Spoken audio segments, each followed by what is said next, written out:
Welcome to Duly Nerded, Episode 2. My name's Chris. I'm Anthony. And I'm Matt. So, how was your guys' week this week? Not too bad. Again, as always, busy with work. Watched a lot of Bob's Burgers. It's always fun. Wow, that's always a good thing. That's always good. I haven't seen much of that show, but I hear a lot of good things. It's a lot of fun. It is a lot of fun. If you like Archer, it's H. John Benjamin. Okay. So yeah, it's so hard because it's like, oh, Archer, or oh, Coach McGurk, or oh, Bob. Yeah, I hear him. I think Coach McGurk, because my mom and I used to watch home movies all the time back in the day. Man. Home movies was good stuff. So just kind of chilled for the week, huh? Yeah, pretty much. Matt, what about you? Not a whole lot. I actually started a manga the other day called Dead Tube. It's been around since at least 2014. Really messed up. I've been on a horror binge lately, so I saw that, and it's like these high school characters making like snuff films for some kind of online competition. I've only gotten a few chapters in. It's really weird. That sounds super brutal. Yeah, kind of grim. How was your week? Oh, good. Me and Willow actually binge watched all of Stranger Things, and I cannot say enough good things about that show. I enjoyed it immensely. Yeah, you keep hyping that one up. Oh, I can't, like I said, I could talk about it for hours. It's so good. Yeah, everything about it. I've heard nothing but good things about it. Like everyone I've spoken to that's seen it loves it. So that's probably next on my list to watch. You two fuckers need to watch it because I am dying to talk to some more people about it. It's one of those things. It had beautiful cinematography, an amazing script. The acting was fantastic. I was blown away by the kid actors. They did a fantastic job. What is that one about? So I've only heard of it secondhand. Yeah, so Stranger Things is it's a kind of a love letter to the 80s movies and really really a love letter to both Steven Spielberg and Stephen King. I feel like that if you took Stephen King and Spielberg and shoved them together with the stuff they did in the 80s, that perfectly describes what Stranger Things is. And it's great because you have a really you have the innocence of the children that really plays really well into the story, which is really great. You could classify it as a horror for sure. There's a lot of horror elements to it, a lot of darkness, a lot of scary things that happen, but it's hard to talk about without spoiling too much, but it's fantastic. It's one of my top shows of the year this year. It actually has just blown my mind. I had heard about it a little bit, saw a couple trailers, so I popped it up, and it was great. And I also have to hype up the music. The synth music that they did, it really was reminiscent of a lot of the, like, Alien and a lot of those films from back, so good. Synth is great for atmosphere. It is.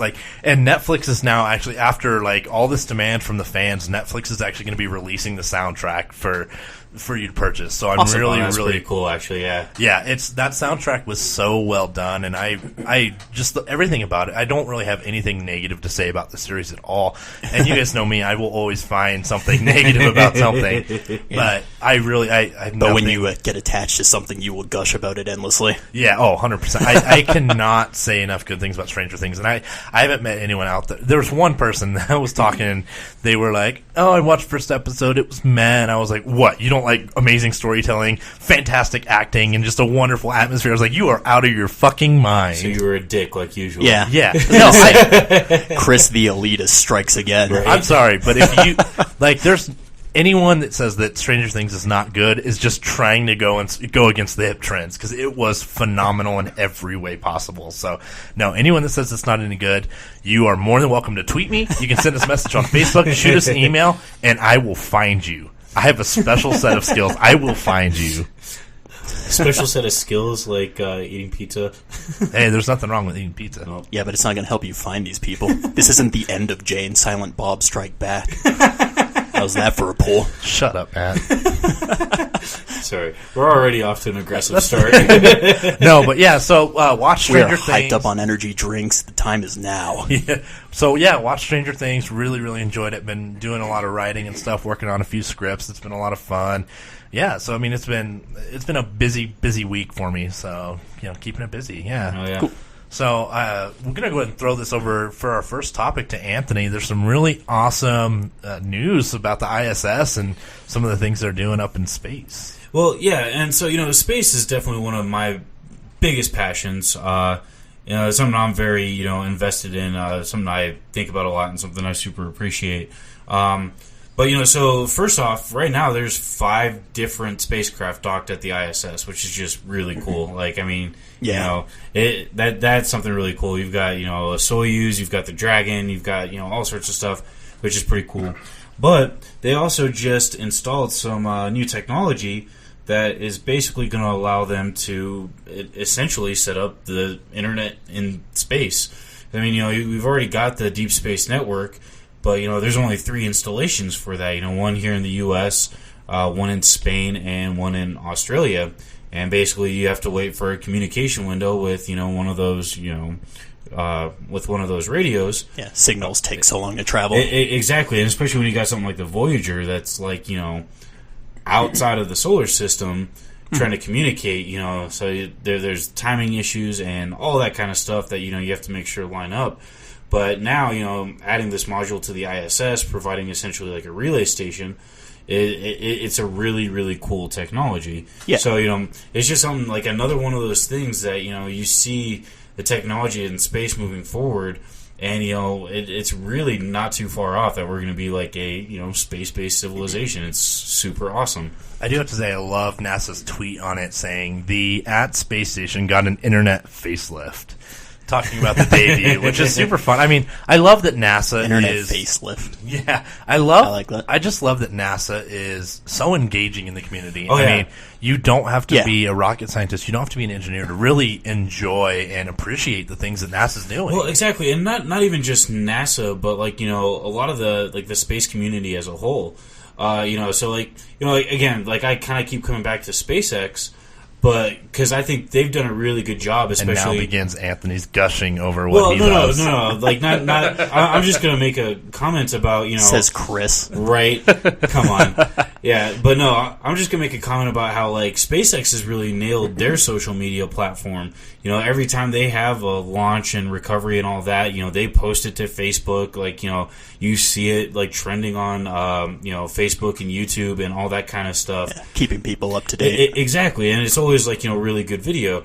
But then, NASA and the Canadian Space Agency and the European Space Agency, they're figuring all that out, too. Because, you had, maybe a year or two back when, now I'm blanking on his name, when they released the music video for the David Bowie's Space Oddity on the space station. Yeah. And, it was that's freaking awesome. That's something everybody can relate to and just, think is super, badass. I gotta say, being out on a space station, that's not the kind of space song I'd want to hear out there. Right. Considering how it goes.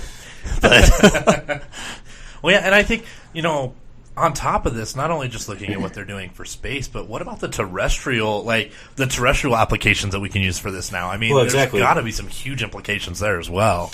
Well, and that was one of the things, talking about, because if you're able to provide this capability out in space, that means it's meant to survive the rugged condition of space. So, now you have this, ruggedized internet platform that you could put in, remote areas or, areas that have harsh conditions like, the middle of the Mojave Desert or, something like that just to make, communications more accessible to everyone. Yeah, and I mean, I even look at, mobile communications, cellular communications, the implications there have to be amazing because there's so many, the connections, you look at your cell phone and you're in a city, you're okay, but you travel, 10 miles outside of a city and it can be really erratic. So what is this leading to that could actually improve our day-to-day communications and, a lot of the other things going on? We talk, you see some of the advancements that cellular technology has made and, it's great, but something like this could completely blow that out of the water. Oh, yeah, no, absolutely. So it's just... It's really cool, and it goes back to, the one we talked about on our very, very first podcast, episode 0, with the whole, technology that people develop for space. I mean, it really does have an impact here on Earth, and, vice versa, because, I mean, it's one of those things that... It's very cyclical. Exactly, and that's the point. it's beneficial for everybody. Yeah, Like, and I mean, yeah. even like just think about like the potential for file transfers between spacecraft and Earth. Like, Right. just think of the cool things. Like, they could do live. Like, I mean, they do some videos and stuff, but it takes a long time for them to get it to us. It's not instantaneous. They don't have a lot of like live feeds. They could do so many amazing like things for students. They could do Right. that. Opens up some really cool research Well, ideas. and not just well, and that's the cool part. Like, you hit on the big thing. The opportunity for research. Because again, now, I mean, you're not going to have a constant, communications window yet. Because I mean, it's just one station right now. Because and that's the internet. The internet is this amalgam of essentially like relay points. The routers and all that make up the backbone of the internet. Series of tubes. Yeah, exactly. Where everyone can make fun of your mom and all that good stuff. So And but will. we're moving that way. But like it'll be a really cool application where now instead of maybe like a small small window to talk to something on the other side of the solar system, you now have a more continuous feed. Plus, you have a relay station, so that means you can get better quality communications because the signal's not traveling as far until it gets to somewhere where it can be retransmitted and amplified and all that. So there's less chance for like data corruption and stuff like that. All I know is I don't want this to end in like Event Horizon. Because that's where space experiments lead. If movies have taught me anything. Oh, I mean, when it comes to space movies, nothing good ever happens. I mean, Nothing space related leads to anything good. People even look at the like fun ones like Star Trek or Star Wars. It's like, yeah, but they're constantly fighting for their lives. Right. It's just they're the good guys. So Well, and even then, like you look at like the more historical movies, which I always find kind of funny because you have Apollo 13. yeah. War of the Worlds. Yeah, exactly. There's no movie about Apollo 11. Yeah. I wonder why. that's a touchy subject there. Too Well, soon. yeah. That was messed up, Anthony. But no, and I mean, like, how cool is? I mean, obviously, we're looking to put men on Mars and stuff, and like, this could lead to like interplanetary communications. Like, how fucking cool is that? Like, Well, and so very. like that's the thing. There's already the infrastructure in place for interplanetary communications because we are talking to the Viking rovers, we are talking to Curiosity, Yeah. and all that. Yeah. So I mean, that's already in place. But the cool thing is, this just makes it more accessible, more reliable, and well, it seems like it'd be faster too. Yeah. not necessarily because again, especially since it's space. The best you're going to have is radio transmissions. That's true. So again, I mean, you're kind of limited with the speed of light.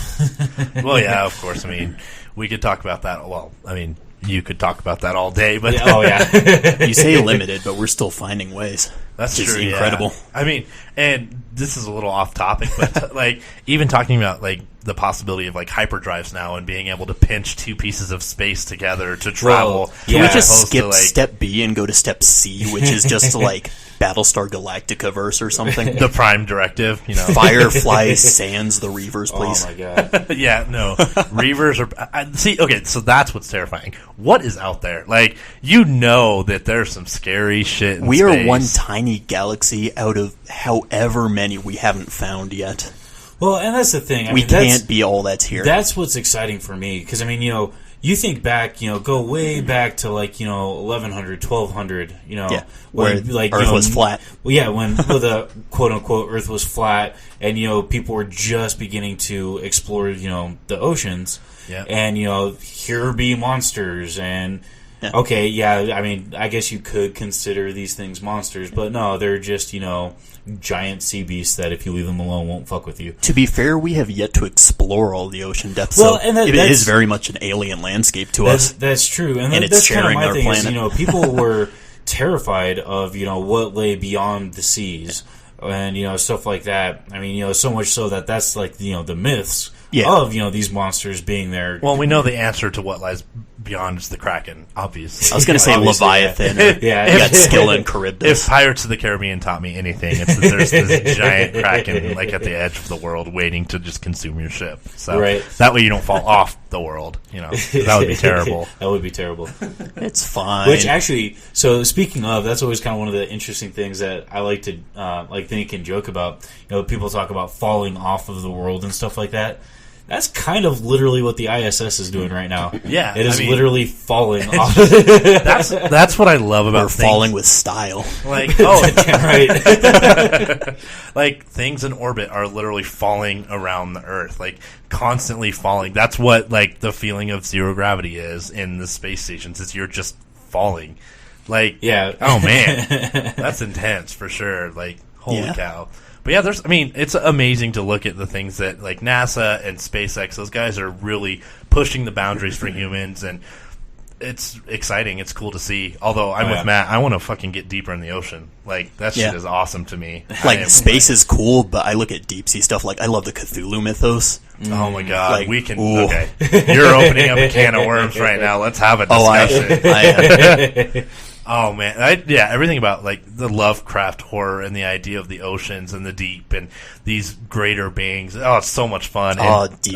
Great ones, old ones, whatever the hell you want to call them. Just and I just want to, like, Bloodborne. Like, oh my god, the influences there, and looking at the fish. Like, I gotta talk about Shadow over Innsmouth. Yeah, I gotta talk about. Chris and I are huge Lovecraft fans. We are, yes, if you couldn't tell. But I do have to talk about something that really was. I love Bloodborne. I love the Souls games, period. They're all just really, really exciting and really fun. But the DLC for Bloodborne and the Fishing Hamlet, like, that's one of the best recent creations of, like, something inspired by Lovecraft. I mean, that is Lovecraft to a T. Yeah, like, probably the most Lovecraft thing in a video game that isn't based strictly on Lovecraft, like the Call of Cthulhu games. Right. Well, and even then, but, like, you have, like, the old gods in World of Warcraft, I mean, that are strongly based off of Cthulhuns and I mean, like literally, you have, like, the old gods are literally just, like, respelt, you know. Yeah. It's funny because you look back at Lovecraft in his lifetime, and he published all this stuff in magazines, and he, he finally near the end of his life, but he had so many stories that went untouched, and really the big cult following for Lovecraft was after his lifetime. Like, there were people that enjoyed his stuff in the magazines, but it exploded, and our generation is, like, all about Lovecraft. Is that what you call an artist? Someone who becomes popular after they pass, so their stuff takes on value? Don't say that to me. That makes me so sad. Those of us, or those listening to us in 2060, we thank you. Yeah.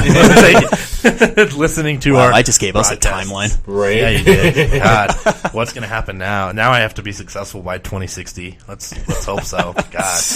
The pressure's on now. I've got like 44 years. I gotta get this going. The clock is ticking. Moving. But I mean, awesome. Space, deep ocean, Cthulhu. Go up or go down. There is a lot to look for. Oh yeah, and we're in the generation that we get to see all of this happen. We get to like when they talk about, like, you look at Star Trek and they talk about first contact and stuff. We could very well, like, live through something like that in our lifetime. That's super exciting. The deep sea bloop a couple years back, like, that shit was scary before they figured out what it was. It's like, is there something there for real? The fact that I think it was just like an iceberg breaking underwater, but until then the speculation was like, ooh. There was so much speculation that there was some kind of big creature and getting all excited. Starting to, it was so awesome, and then it ended up being a fucking iceberg. Like, what a letdown, We're all waiting here for the coming of the old gods and iceberg. Everyone breathed a sigh except for Leonardo DiCaprio. That was before he got his Academy Award. Yeah. But after he sank. Oh, yeah, that's true. Into the ocean. Are we saying Leo is an old god? Oh, that would be the best. Nobody ever knew. He's been manipulating the Academy as an old god the whole time. Leon just for the better story. DiCaprio. It's all part of a greater story. We're really getting off topic. Sorry, guys. Sorry to hijack that, Anthony. But space, awesome, sweet, internet. Space. That was a very interesting sum up. I would say it's to the point, So I know that Matt had an interesting conversation he wanted to talk about, which I am not going to be a huge part of. Chris doesn't have much to contribute to this one, admittedly, but on the opposite end of things expanding in space, something coming to an end for anyone who has kept up with the manga and anime series Bleach throughout the years, It was announced recently that it's going to reach its climax very soon, like a couple issues from now. It's currently at just under 700 episodes, I believe. Or 700 chapters, rather. Yeah, 684. And this thing has been around for a while, like one of the biggest shonen series just in our generation, really. And like Bleach is one of those, I mean, that's like, I mean, it's definitely not like, like Dragon Ball Z status or like anything like that, but I mean, I would put Bleach right up there with like Naruto in terms of like, that one of the few animes that really kind of like came across to the US and did like, had a lot of impact well. in the West. And like, I admittedly stopped following it a while ago because I was watching it instead of reading it, and I got fed up with filler arcs, as a lot of people do in these long-running things, but a mutual friend of ours has been keeping up since pretty much the beginning till now, so he's been filling me in on all this stuff, and I guess it's been getting crazy, but it's reaching the point where it can't really end without being... Sorry. It can't really end without being really abrupt. Right. Like, it's at the point where it's either going to have to rush an ending or put a to be continued and go off into some kind of sequel series, like something like To Love Ru or Rosario to Vampire. Yeah, and I feel like that's kind of a problem that, I've noticed with even like several books I've read in the past, you'll jump in with this good idea and then not really have a clear like concept of how you want the series or whatever to end. Yeah, but Bleach seems to have a little bit of a history of like executive meddling to some degree. Well, and that may be the case. So I feel like maybe Tite Kubo's editor may be trying to push it towards the end or something. Well, and I know, for all I know, from an artist standpoint, from working in this kind of an industry, that's a lot. That is a huge amount of just information and stories and characters and things that's been created. Something like that, like you've built for so long, and you've not really built with an end in mind. How do you end something like that? How do you really? A lot of things rush to a very unsatisfying conclusion. Exactly, I was going to say like I've seen some very disappointing endings. Yeah, to stuff. like you'll get like either like a rushed ending or like an ending that doesn't kind of like fill in all the gaps or like close all the arcs. Or you end up with like one of those ones that gets like this like Deus Ex Machina kind of like ending where they have to be like huge ass. And then the old gods came in and fixed everything. And it's just like that's fucking. Some of my favorite stuff, as much as I like them, some of my favorite animes do have kind of those ass pull endings. Yeah, like Anthony hasn't seen it. My Hime, like. As much as I like that show, the ending is kind of bullshit. I do have to say, that's one that I really enjoyed. And my introduction to anime... Throwing out my weeaboo status. Just for some history, internet, context. For a little bit of context, I don't have a lot of background in anime. When I was a kid, my experience was Pokemon and Digimon and Miyazaki. Digimon was the shit. Yeah. So it was not until my adult life and meeting my co-host Matt here that I really started to watch anime, and because I very much had the stereotypical idea of what an anime was, and kind of the Western viewpoint that a lot of people have. Yeah, like a couple of our friends look at it and think it's one thing, then they realize once they get in there, it's like, oh, this isn't nearly as like outlandish as it's portrayed. And I was very skeptical. I did have a very negative understanding of anime, and it took Matt introducing me to some very, very good series. I shout out to Higurashi. Higurashi no Naku Koroni. Oh man, that was one of When the Cicadas Cry. Yeah, that was one of the best animes I've seen. Like, it was so good. It was super creepy. Yeah, really good. Or things like Another. I showed you. Yeah, I don't have many friends. Haganai. Yeah, but yeah. So like when it comes to anime, I don't have a lot of background other than for me it was really other than like the stereotypical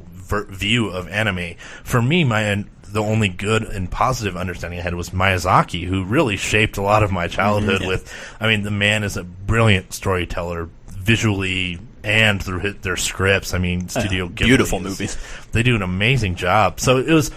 The funny thing is, I'm kind of the opposite. Like, before you, I'd seen Nausicaa of the Valley of the Wind, and that was my only Miyazaki film. See, I'm kind of the same way. Like, I really hadn't seen a whole lot of Miyazaki films up until, like, very recently. Yeah, then Chris showed me a few. Yeah, I kind of grew up watching Toonami. So, again, you had Dragon Ball Z, Yu Yu Hakusho. Yeah, Yu Yu Hakusho, Rurouni Kenshin, Mobile Suit Gundam Wing. Oh, my God. Like, so I grew up watching those. And, And the the stuff one that on like really opened Adult my Swim. eyes for like what an anime can be was actually Dot Hack Sign. That's a really good one. Yeah, it's not for everyone. It's very slow, very character driven, so it's not for everyone. And like but like the twist at the end, and it was one of those. It was a very short run that had a very clear ending in mind that they fucking nailed. Yeah, and it just like fucked with your head, and it was awesome. So that was what kind of got me into it, and then from there, especially like once I got into high school, I had some friends that were into some like interesting animes as well. Like I remember Gantz. Like that's one of the most like fucked up things I've ever seen. It is. It's great, but like I might disagree with you a little. It's definitely to each their own. It's definitely not PG. Like, oh yeah, and I do have to say, like, Gantz is not work friendly. I'm very impressed with a lot of the stuff that I've seen. I mean, as Matt mentioned, When the Cicadas Cry and Another, they're such great stories. Love it because they're both horror. I'm a huge horror fan, so that's really where Matt kind of drew me in, was off of my love of horror. I play to my audience, and I mean, I was amazed at how deep some of these stories can go, and there's a lot more variety than Western cartoons. You look at Western cartoons, all of them are comedy, action, or kids shows. I would counter that just because recently they've been getting better. I mean, you have stuff like Avatar: The Last Airbender, action. Yeah, well, it's action, but it still has an amazing story, and that's a Western anime, at least to a lot of people. I'm not sure what I'd consider it. Somewhere along the same lines as Ruby, where I'm not really sure where I'd categorize it. Like, it's anime, but it's Western, so I don't know. I'm weird about that. But yeah, I mean, that's also one thing I gotta say. Like, if you haven't ever watched anime, we'll have Matt put together a list of some stuff on the site for a few different genres. I have some stuff planned. I would really suggest checking out a few things because you can really. I think a lot of people that haven't ever watched an anime could be really surprised at some of the stories that are told and some of the things that are done. And I mean, a certain friend of ours who thinks all these things. You know the one. Oh yeah, but I think it's great, and I really would recommend give it a shot. Try and find a genre that you like and do some research because, I mean, when it comes to, for me, like I said, horror was huge for me, and Japan has some really great horror and things that. God, and like manga wise, look up anything by. I'm spacing on the name. They wrote Uzumaki, Yami no Koe, really dark. Oh, Junji Ito. But that's a really good horror manga. Even beyond just anime, like Japan has made some horror films that have been adapted in Western films now. Akira, the biggest one, is can be considered a horror film, and that was the big one that moved anime to the West, or helped move it. And then you look at things like Ringu and like The Grudge. There's all these Japanese horror films that have been brought over and then given Western adaptations because they are really great storytellers. So anime, I've come to really understand and realize, is just another form of storytelling that can be just as impactful as any other media. Like, in my mom's words, she just doesn't get anime, but to me, it's one of those things where it's just like, it's just a cartoon in a different language. Yeah. Because I've been in it for a while, so I'm obviously biased. He's in deep, folks. Oh, I'm in real deep. And also, just to backpedal a little, but it is kind of a horror anime sort of thing, is Gantz that Anthony mentioned. Yeah. Anthony, did you know there's going to be some kind of live-action Gantz thing? I saw that. I didn't really look into it, but I was going to bring it up to you the other day, and I forgot. I don't know. Like, I saw that. I'm not sure how I feel about it, because Attack on Titan.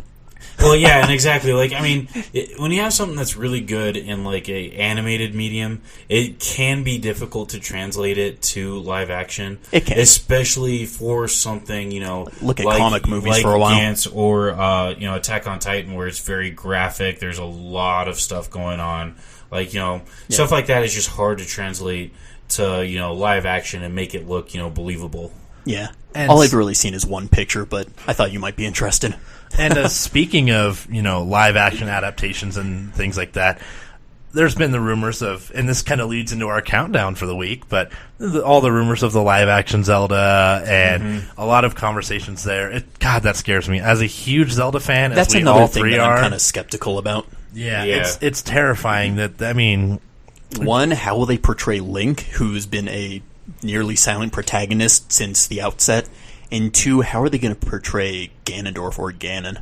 are the Yeah. ones I'm curious about. It's one of those things that I am not excited for I a could see live Zelda action being a little adaptation. I'm not excited about that. And then there's the talk of Lionsgate picking up the rights for a live action Pokemon movie, which again I am totally against. That is, Yeah. I think, Detective Pikachu, which I love Pokemon, and that sounds like the stupidest fucking thing. Yeah, I have no desire. Like, the Pokemon anime was a big part of my childhood. I loved it, Yeah. and the games, but I don't see there's any way to translate that into a live action with Pokemon. I that could see are it gonna done in look any good. certain ways, but I mean, their you're gonna have approach, to it be- sounds kind of meh. Yeah, you're gonna have to be like very careful how you approach something like that. Yeah, like you can't make. There's no way to make a serious Pokemon movie with the creatures that are there and make it any good.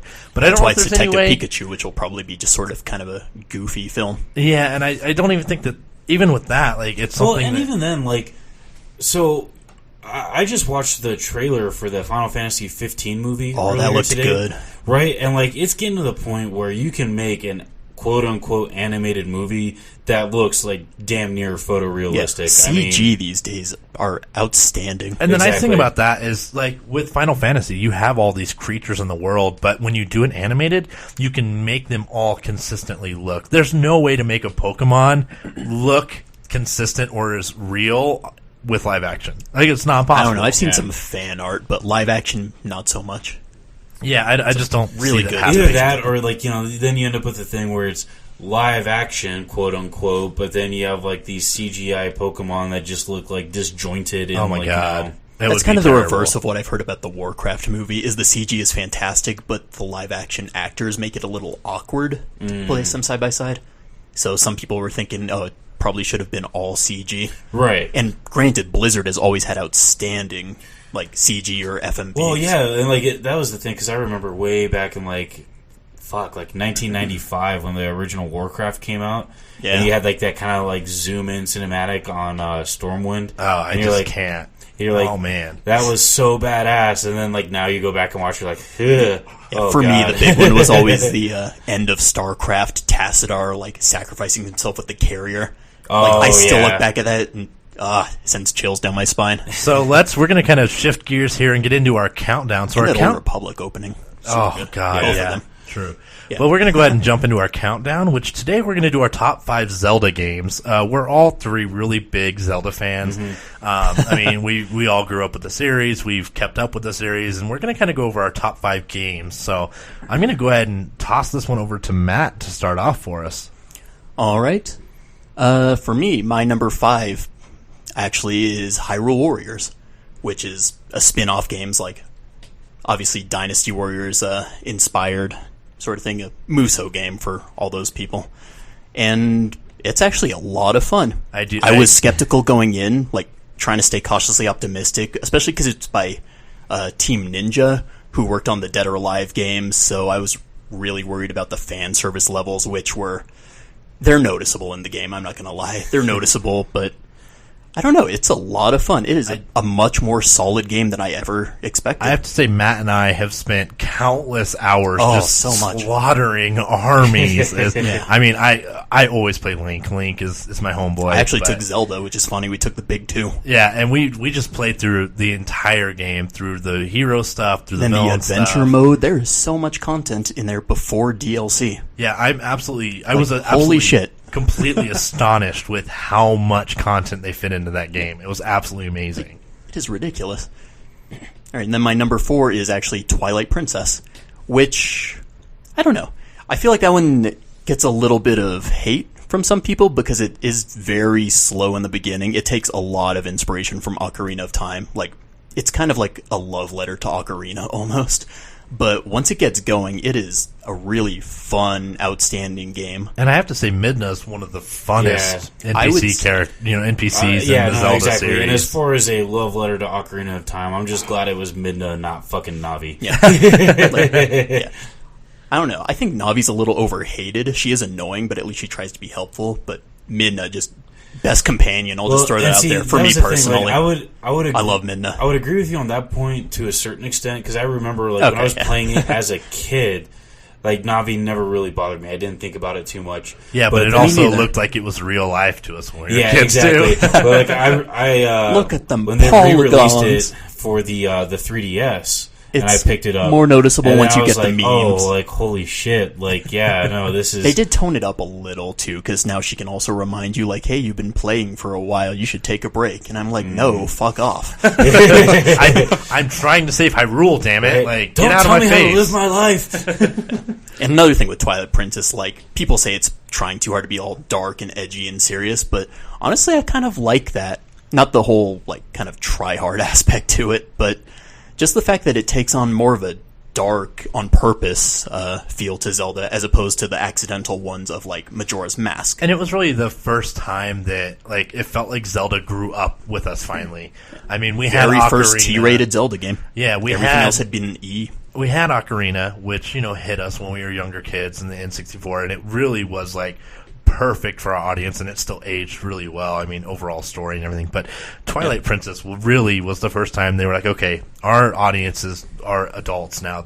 All the guys that grew up with this are adults, so let's maybe play a little more towards that. And I really enjoyed it. They took a bit of a risk, and I think it paid off. Also, I'll say my favorite boss in just video games, period, is in Twilight Princess. I love Stalord. It's an easy fight, but it is just pure fun. Agreed. It's a lot of fun.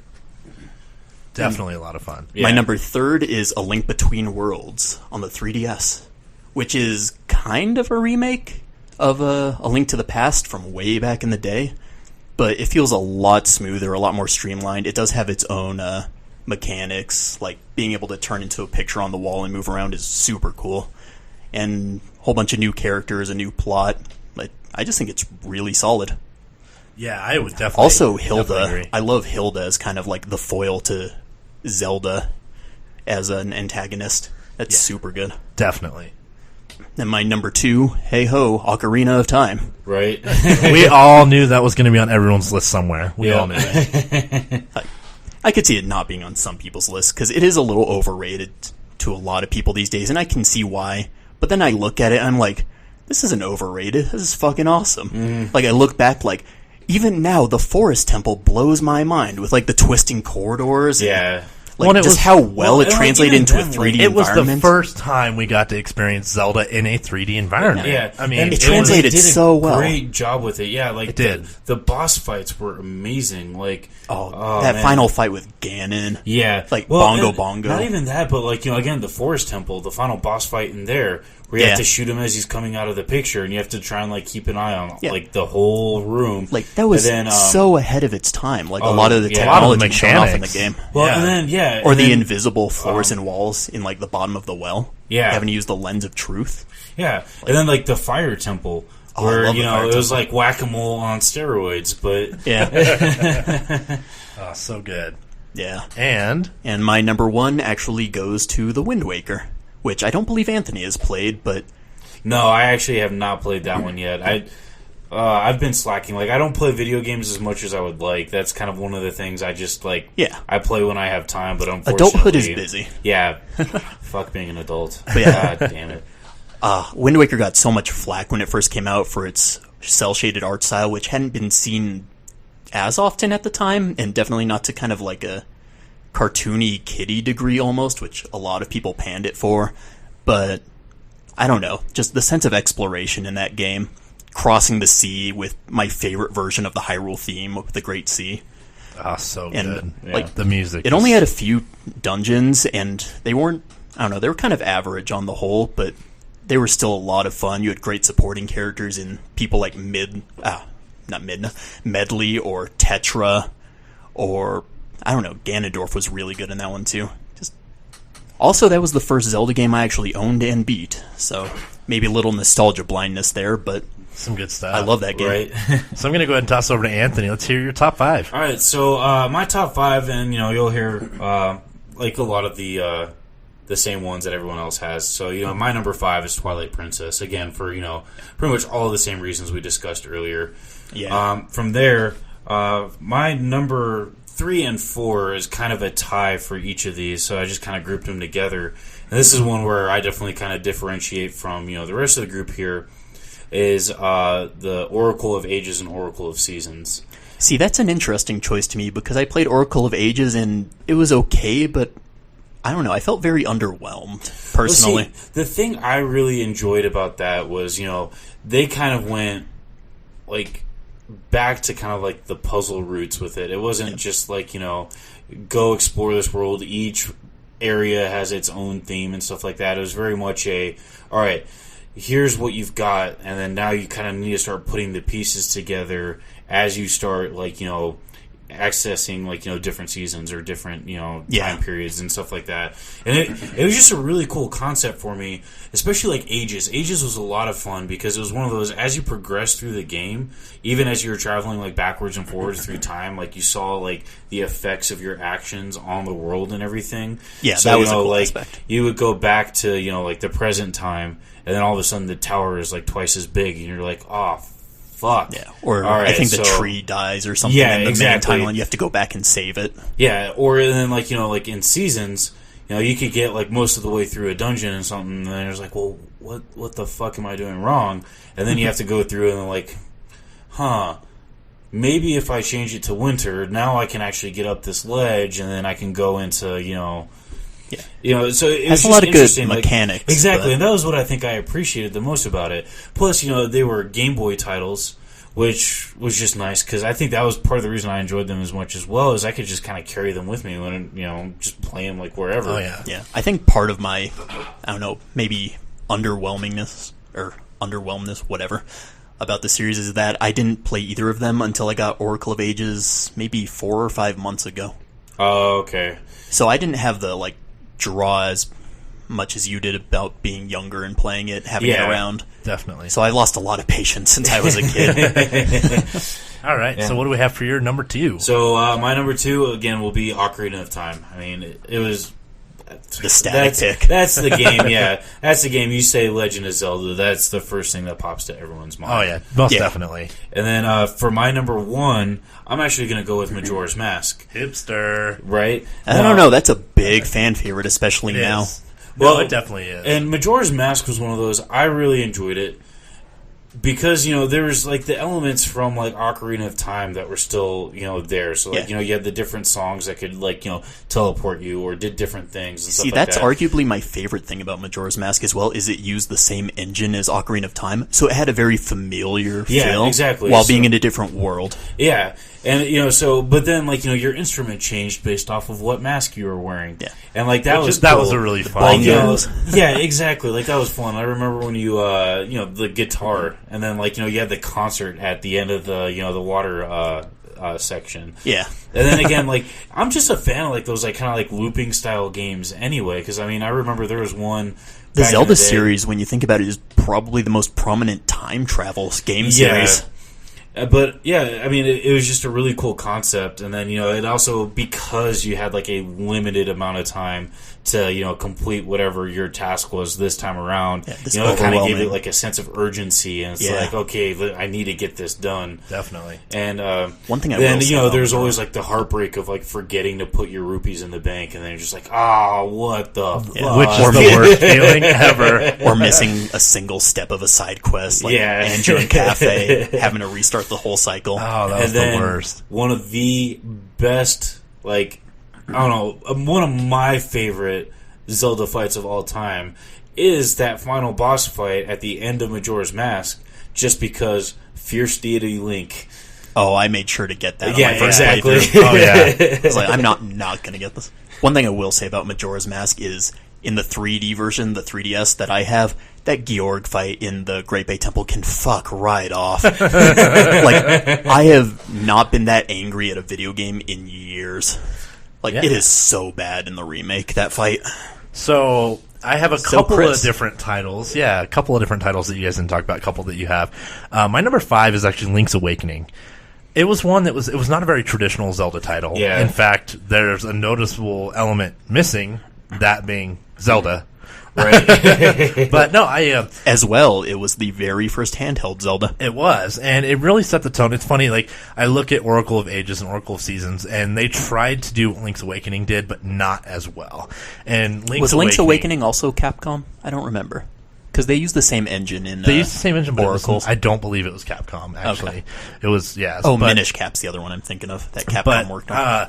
Link's Awakening was a really fun tale because you really just got to experience something outside of Hyrule, which was wonderful. You really got to experience a whole new story, something that finally Link was doing something for himself. He was trying to get home. Right. So that was really great to finally, whereas Link's always trying to rescue Zelda, you got a really cool story of just, a Link getting put in a situation and getting out of it and doing it for himself, which was really the fact intriguing. that, initially it's very open-ended, too. Like, you just kind of start off, and there's not a whole lot of direction, really, at the beginning. Yeah. And so, it throws you in the deep end like the first game. Yeah, and it was really great. So I really, really enjoyed Link's Awakening. So that takes my number 5 spot for sure. Coming in at number 4, throwing this on the list, Link Between Worlds. Yes. Again, really, really enjoyed it. Wonderful mechanics. I loved going into the 2D mode. Very solid pseudo remake. It was great because you got to relive an area of Zelda that one of the areas that I love and cherish, and you got to relive it in a brand new way, in a whole new perspective, which was really awesome. Really enjoyed it, and I have a lot of great things to say about the game, so it was fantastic. Coming at number 3, of course, everyone sees this coming somewhere on my list, is Ocarina of Time. Ocarina of Time, we've pretty much hit every point, but it is what brought Zelda into the new generation, and it is the reason Zelda continues to this day, whereas Metroid has really fallen off. They did not make the leap nearly as well as Zelda did. And they tried on the N64, but it looked terrible, so they held off till Metroid Prime on the GameCube, which is a really good series from what I hear. Yeah, I enjoyed the Metroid Prime series, but, I mean, Ocarina of Time is what brought Zelda into the 3D age, and it absolutely killed it. It shattered every wall mechanically. Storytelling was fantastic. Everything about that game was really enjoyable. Zelda and Mario just made the transfer to 3D super well. They really did. So, number 3 has to go to Ocarina. Coming in at number 2, Wind Waker. I am with Matt. I really, really loved Wind Waker. I played hundreds and hundreds of hours on that on my GameCube. I bought the HD remake. I, for one, was not turned off by the cel-shaded graphics at all. A lot of people were, and that's why it took Wind Waker so long to kind of ramp up as a fan favorite. Yeah. But also the sailing, I never had any issue with it back in the day because I liked that sense of exploration. Yeah. I know a lot of people didn't have the patience for it, though. And I just fell in love with the game. Wonderful story, really enjoyed it. It's one of the best iterations of Zelda with a personality. They tried something new. Yeah, and it was really does have great. A lot of personality. Zelda for the first time had a lot of personality. Link, they did a great job on the expressions and really that. I'd call Tetra the best version of Zelda because she has a lot of personality. I agree. Sort of like the Skyward Sword version. I really, really enjoyed it. I mean, Wind Waker was fantastic. In my opinion, it has to be a near flawless Zelda game. It was absolutely fantastic. Loved it. Loved the mechanics. Loved the story. Enjoyed all the temples. It was just a lot of fun. And yes, the sense of exploration you got, it really felt like you were exploring more than you ever have in a Zelda game before because it felt was like so an adventure. Open. It really did. You really feel as much like, as I like Ocarina and Hyrule Field, it feels very closed. Yeah. After going through the ocean and seeing something on the horizon, being like, I want to go there. There's so many just little islands everywhere. I just loved it. Great game. So really enjoyed it. And yet, it's not your number 1. It is not my number 1. Number 1 is reserved for the Zelda game I've probably played the most in my life.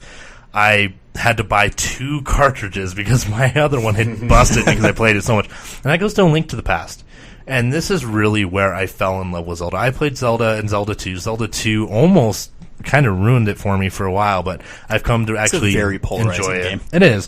I have come to enjoy Zelda 2, and I've played it since. But Link to the Past, it was really the first time I felt completely drawn into the Zelda universe. That thing pushed the SNES to its limit. It did, and it was, I bought it twice. In a good way. I bought it twice for my SNES. I bought it for my Game Boy Advance. I bought it on my 3DS when it came out on the store. I've bought it in every way I possibly can. On my phone. I have literally bought. I borrowed Chris's copy actually to play it. I've bought A Link to the Past in every single way that it has come out, and it has a very, very special place in my heart. It's a wonderful game. Greatly enjoyed it. So that is where my number 1 comes in at. Yeah. So, kind of jumping on to our last topic, my topic.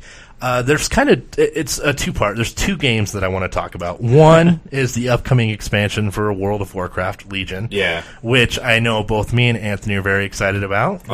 They've made some big changes to classes. I've been spending the last week and a half, 2 weeks, really digging into my classes and relearning how to play all of them, learning all my DPS rotations. But, I mean, the cinematic looks amazing. I'm really excited where they're taking.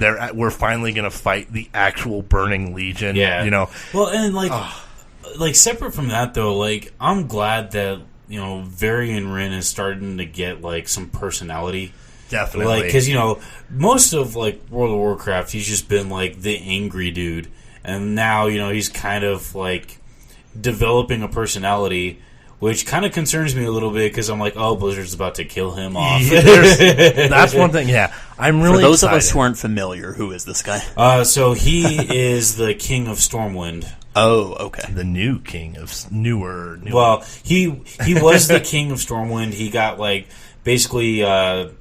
one of the dragons, Onyxia, basically put a spell on him. He lost his memories. He became a slave for the Horde for a little bit. Fought in the arena, where he became known as Logosh, and raped face in the arena, and then eventually made it back to Stormwind and all that. So he has a pretty interesting story. Very much. My so. Warcraft lore is lacking. Just give me Thrall. Yeah, I love Thrall. He's so cool. I have to say.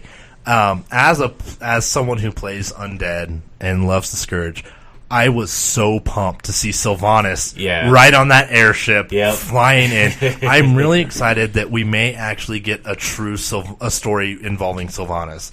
She's one of my favorite characters. I loved when they added her in down in Undercity. You really got to include that. She's always been down in Undercity, but it was nice when they redid her. They redid her character model, so it wasn't like the old Banshee model from Warcraft 3. They went away from the Banshee actually into the undead Sylvanas, and Did then she they just added have a generic model before? It was a generic Banshee model essentially, Oh, okay. but now and then when they did kind of the revamp of the of Azeroth and the main area, they added a whole bunch of quests that finally started to involve Sylvanas, and now it looks like we may actually get her as a main part of the expansion, which is super exciting. Well, for and me. that's the thing. I felt like they spent a lot of time focusing on the quote unquote big horde leaders. So you had Thrall and Garrosh and Vol'jin, and then Karen.